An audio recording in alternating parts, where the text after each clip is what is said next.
Hello students, welcome to your channel.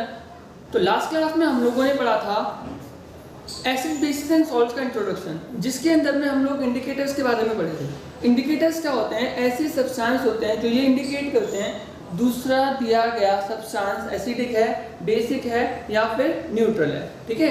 इसके अलावा हम लोगों ने पढ़ा था types of indicator. Types of indicator में पढ़ा था कितने तरीके के इंडिकेटर होते हैं। 3 तरीके के होते हैं, natural, synthetic and olfactory indicator. फिर हम लोगों ने देखा था क्या क्या चेंजेस आते हैं जब ये लोग एसिड्स और बेसिस के साथ में रिएक्ट करते हैं। ठीक है। आज की क्लास में हम लोग पढ़ेंगे एसिड्स के बारे में। ठीक है। आज की क्लास में हम लोग पढ़ेंगे किसके बारे में? एसिड्स के बारे में। तो सबसे पहले देखते हैं एसिड्स क्या होते हैं। दो substances which are sour in taste।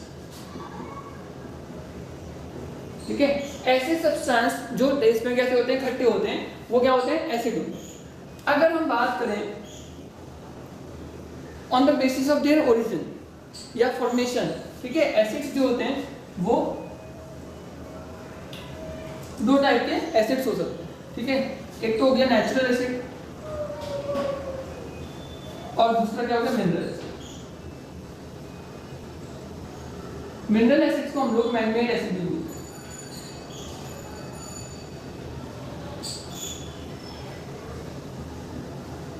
ठीक है। देखो, नेचुरल एसिड्स क्या होते हैं? The acids which are naturally present in plants and animals. तो ऐसे एसिड जो नेचुरली प्लांट्स और एनिमल्स के अंदर प्रेजेंट होते हैं वो कैसे एसिड कहलाते हैं? नेचुरल एसिड होते हैं। Mineral acids, the acids prepared by using the minerals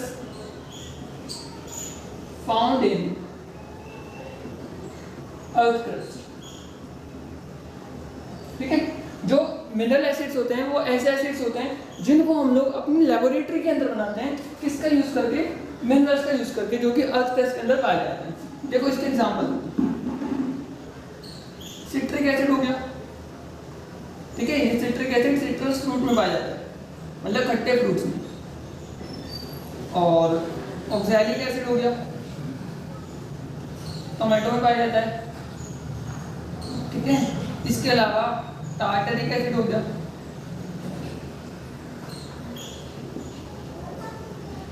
ये टामालिन में, टामालिन मींस इमली।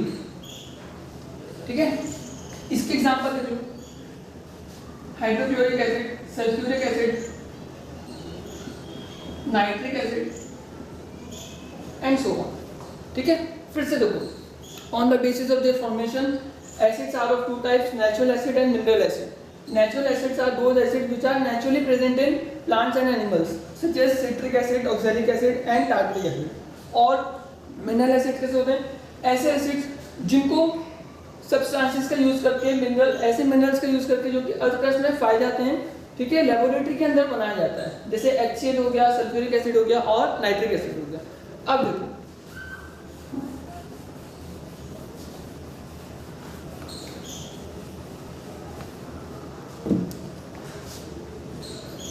some acids are dilute acid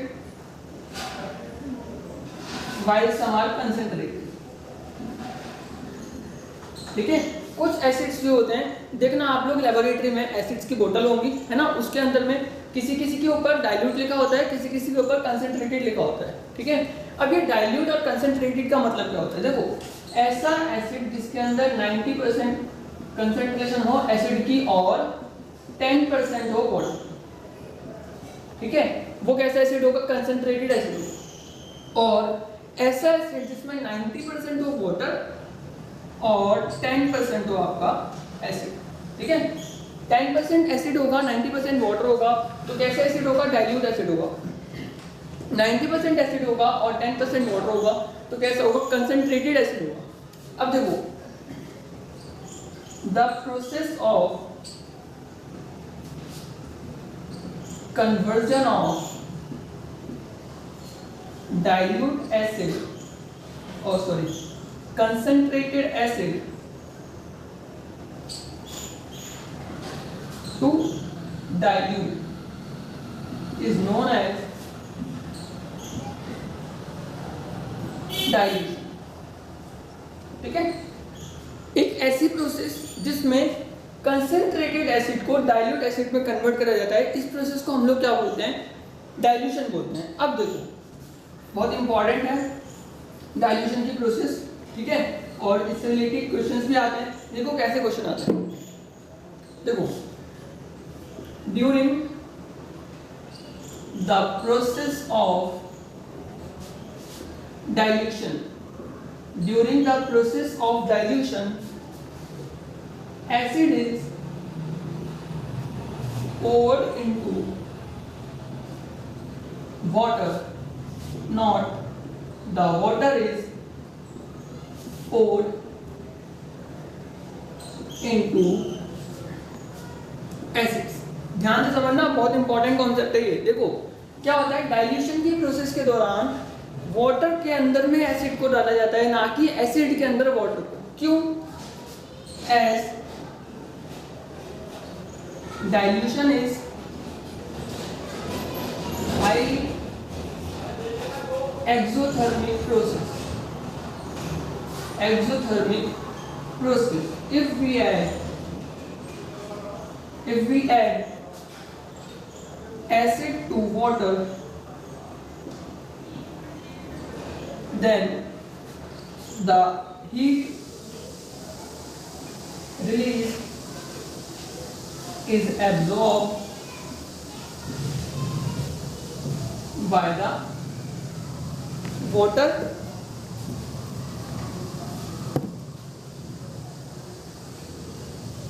and no harm is caused।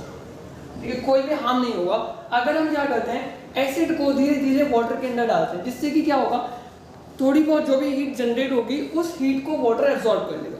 ठीक है, और बहुत ज्यादा नुकसान नहीं होगा। But if we add water to acid, then the heat produced will be used such that some water gets vaporized with explosion and it may cause acid burn। ठीक है, देखो क्या होगा, अगर हम लोग वाटर को एसिड के अंदर डालेंगे तो बहुत ज्यादा अमाउंट ऑफ हीट प्रोड्यूस होगी, इतनी ज़्यादा अमाउंट ऑफ हीट प्रोड्यूस होगी कि कुछ वाटर मॉलिक्यूल जो होंगे वो वेपर के फॉर्म में बाहर निकलेंगे। वो वेपर के फॉर्म में इस तरीके से बाहर निकलेंगे कि वहाँ पर एक एक्सप्लोजन होगा। इवन जो टेस्ट ट्यूब है जिसके अंदर वो एक्सपेरिमेंट को परफॉर्म करा जा रहा है वो भी फट सकती है। ठीक है, और जो भी कर रहा है उस एक्सपेरिमेंट को, उसको एसिड बर्न हो सकता है। अब देखो, अभी हम लोगों ने पढ़ा एसिड्स क्या होते हैं, कितने टाइप के होते हैं, और फिर हम लोगों ने डाइल्यूशन के बारे में पढ़ा। ठीक है, अब हम लोग पढ़ेंगे properties of acids.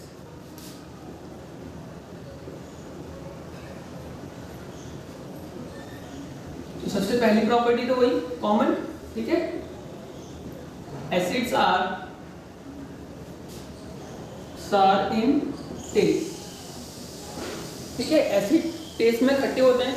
Next property देखो, जब भी एसिड किसी मेटल के साथ रिएक्ट करेगा, ठीक है, जब भी एसिड मेटल के साथ रिएक्ट करेंगे तो क्या बनेगा, सॉल्ट बनेगा और हाइड्रोजन गैस रिलीज होगी। ठीक है, whenever acid reacts with metal it results in the formation of salt and the release of hydrogen gas। देखो एक एग्जांपल के थ्रू समझते हैं। HCl एक एसिड है, सोडियम मेटल है, जब ये दोनों रिएक्ट करेंगे तो बनेगा NaCl plus H2। बैलेंस कर लेते हैं इसको। ठीक है, अब देखो एक नई टर्म आ रही है सॉल्ट। सॉल्ट क्या होता है? किसी भी एसिड में से, ठीक है, किसी भी एसिड में हाइड्रोजन आयन को रिप्लेस करेगा अगर कोई भी मेटल, किसी भी एसिड में हाइड्रोजन आयन को अगर कोई मेटल रिप्लेस करता है तो ये जो कंपाउंड बनता है, इस कंपाउंड को क्या बोलते हैं हम लोग? सॉल्ट बोलते हैं, ठीक है। जब भी एसिड मेटल के साथ रिएक्ट करेगा तो सॉल्ट और हाइड्रोजन गैस की फॉर्मेशन होगी। एग्जाम्पल देखो, HCl हाइड्रोक्लोरिक एसिड जब सोडियम के साथ रिएक्ट करेगा तो सोडियम क्लोराइड और हाइड्रोजन गैस की फॉर्मेशन होगी, ठीक है। फिर मैंने बताया आपको सॉल्ट क्या होता है? किसी भी एसिड में से हाइड्रोजन आयन को अगर रिप्लेस कर जाता है किसके साथ? एक मेटल के साथ, ठीक है, तो जो नया कंपाउंड बनेगा NaCl जो कि है, ठीक है, वो क्या होगा? आपका सॉल्ट होगा। नेक्स्ट देखो, एसिड जब मेटल कार्बोनेट, एसिड जब मेटल कार्बोनेट के साथ रिएक्ट करेगा तो बनेगा आपका सॉल्ट, वाटर और कार्बन डाइऑक्साइड गैस, ठीक है। सॉल्ट बनेगा, वाटर बनेगा और कार्बन डाइऑक्साइड गैस बनेगी। देखो एग्जांपल देखो, HCl एक एसिड है, हाइड्रोक्लोरिक एसिड, ठीक है, मेटल कार्बोनेट, सोडियम कार्बोनेट लेते हैं, ठीक है। जब भी HCl सोडियम कार्बोनेट के साथ रिएक्ट करेगा तो क्या बनाएगा? सॉल्ट, NaCl, कार्बन डाइऑक्साइड और वाटर, ठीक है। इसको बैलेंस कर लेते हैं, दो हो गया और हाइड्रोजन 2 हो गया, ठीक है। अब देखो क्या होगा, एक और देख लो, फिर उसके बाद एक कॉन्सेप्ट को समझते हैं। देखो, जैसे एसिड मेटल कार्बोनेट के साथ रिएक्ट करके सॉल्ट, वाटर और कार्बन डाइऑक्साइड बनाता है, उसी तरीके से एसिड जब metal hydrogen carbonate, metal hydrogen carbonate, ठीक है, नीचे लिख देगा, मेटल हाइड्रोजन कार्बोनेट के साथ रिएक्ट करेगा तब भी बनेगा सॉल्ट, कार्बन डाइऑक्साइड और वाटर, ठीक है। जब एसिड मेटल हाइड्रोजन कार्बोनेट के साथ रिएक्ट करेगा तब भी बनेगा सॉल्ट, कार्बन डाइऑक्साइड और वाटर। देखो इंपॉर्टेंट रिएक्शन है HCl NaSO3, ठीक है, सोडियम हाइड्रोजन कार्बोनेट जब रिएक्ट करेंगे तब बनेगा sodium chloride, CO2 and H2, ठीक है। बस दोनों में क्या डिफरेंस है? कंसंट्रेशन ऑफ प्रोडक्ट फॉर्म, ठीक है। यहाँ पर 2 मॉलिक्यूलर सोडियम क्लोराइड बन रहे हैं और यहाँ पर 1 मॉलिक्यूलर सोडियम क्लोराइड बन रहा है।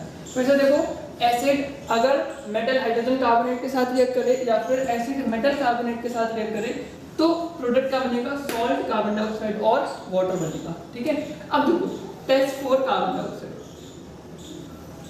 है ना, इंपॉर्टेंट है टेस्ट फॉर कार्बन डाइऑक्साइड। देखो क्या होता है, जैसे मान लो एक टेस्ट ट्यूब है, ठीक है, एक कॉलेज, यहाँ पे हमने कॉर्क लगाया हुआ है, इसके अंदर हम लोग अपने एक्सपेरिमेंट को परफॉर्म कर रहे हैं, मतलब HCl और NaCO3 मतलब सोडियम हाइड्रोजन कार्बोनेट बोलते हैं इसको, या फिर सोडियम बाइकार्बोनेट भी बोलते हैं इसको, मिक्स करा हुआ है इसके अंदर, ठीक है। जब ये दोनों मिक्स करेंगे तो क्या रिजल्ट होगा? सोडियम क्लोराइड बनेगा, कार्बन डाइऑक्साइड बनेगा और वाटर बनेगा। चलो अभी हमें नहीं पता कि कार्बन डाइऑक्साइड गैस बनी है या नहीं बनी। इसका टेस्ट करने के लिए क्या करेंगे, इसको कनेक्ट करेंगे हम एक और टेस्ट ट्यूब से जिसके अंदर ऑलरेडी कैल्शियम हाइड्रोक्साइड है, ठीक है, इसको स्लैग लाइन बोलते हैं, है ना। देखो क्या होता है, जब भी कैल्शियम हाइड्रोक्साइड कार्बन डाइऑक्साइड के साथ रिएक्ट करता है तो फॉर्मेशन होती है कैल्शियम कार्बोनेट की और वाटर, ठीक है। तो ये प्रोवाइड कराता है मिल्की, ठीक है, अपीयरेंस। ये क्या कराता है? मिल्की अपीयरेंस प्रोवाइड कराता है, ठीक है। अगर if lime water turns milky, if lime water turns milky, then it shows the presence of CO2, ठीक है। फिर से देखो एक बार क्या होता है, इस टेस्ट ट्यूब में से गैस रिलीज हो रही है, दूसरी टेस्ट ट्यूब के अंदर जा रही है, दूसरी टेस्ट ट्यूब के अंदर already lime water calcium hydroxide present है। अगर ये गैस कार्बन डाइऑक्साइड होगी तो बनेगा कैल्शियम कार्बोनेट और water. Calcium carbonate milky appearance provide कराएगा। इसका मतलब अगर लाइम वाटर मिल्की हो जाता है तो ये क्या करेगा? प्रेजेंस ऑफ कार्बन डाइऑक्साइड को बता देगा, ठीक है। इंपॉर्टेंट रिएक्शन है, ये पेपर में आता है। नाउ नेक्स्ट देखो, next is whenever acid react with base, जब भी एसिड बेस के साथ रिएक्ट करेगा, ठीक है, तब क्या बनेगा, तब बनेगा आपका सॉल्ट और वाटर, ठीक है। जब भी एसिड बेस के साथ रिएक्ट करेगा तब आपका बनेगा सॉल्ट और वाटर। इस रिएक्शन को हम लोग न्यूट्रलाइजेशन रिएक्शन भी बोलते हैं, न्यूट्रलाइजेशन रिएक्शन, ठीक है। द प्रोसेस ऑफ और the reaction between acid and base, ठीक है। एसिड और बेस के बीच में जो रिएक्शन हो रही है इसको हम लोग क्या बोलते हैं, न्यूट्रलाइजेशन रिएक्शन बोलते हैं। क्यों? क्योंकि इसमें दोनों एसिड और बेस एक दूसरे के इफेक्ट को खत्म कर देते हैं। ये वाले कॉन्सेप्ट को मैंने बताया था जब हम लोग पढ़ रहे थे ऑल्फैक्टरी इंडिकेटर्स के बारे में, ठीक है।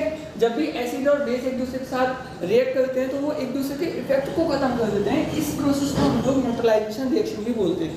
एग्जांपल देखो, HCl और NaOH, ठीक है, हाइड्रोक्लोरिक एसिड है, एसिड है, सोडियम हाइड्रोक्साइड बेस है। जब ये दोनों रिएक्ट करेंगे तो बनेगा sodium hydroxide, sorry sodium chloride, और there will be the formation of water molecule, ठीक है। सोडियम क्लोराइड बना और वाटर बना।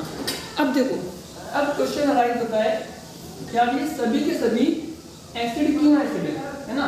इनके अंदर कुछ ना कुछ चीज तो कॉमन होगी, कुछ ना कुछ चीज तो इनके अंदर कॉमन होगी कि ये एसिड है, ठीक है। देखो, ऑल द एसिड्स